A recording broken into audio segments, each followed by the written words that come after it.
রোজাদারের দোয়া ফেরত দেওয়া হয় না। দোয়া কবুল হওয়ার অন্যতম একটা অস্ত্র হচ্ছে রোজা রেখে দোয়া করা। কেমন করে ফেরত দিবে? আল্লাহর জন্য আমরা না খেয়ে আসি, তাই না? আল্লাহ পাকের মায়া হবে না, দয়া হবে না?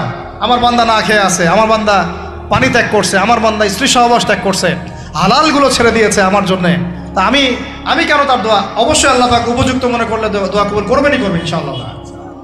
দোয়া করার পদ্ধতি জানতে হবে। হারাম খাওয়া যাবে না, শিরিক করা যাবে না, বেদাত করব না। ইনশাআল্লাহ দোয়া করার আগে আল্লাহর প্রশংসা করব, নবী সাল্লাল্লাহু আলাইহি ওয়াসাল্লামের প্রতি দরুদ পড়ব, ঠিক আছে? দোয়া কবুলের সময়গুলো বেছে বেছে দোয়া করব, ইনশাআল্লাহ দোয়া কবুল হবে। আল্লাহ পাক আমাদেরকে রোজা রাখা অবস্থায় বেশি বেশি দোয়া করার তৌফিক দান করবেন। কটা হচ্ছে? 11।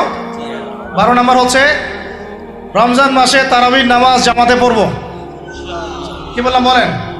রমজান মাসে সালাতুত তারাবি জামাতে পড়ব।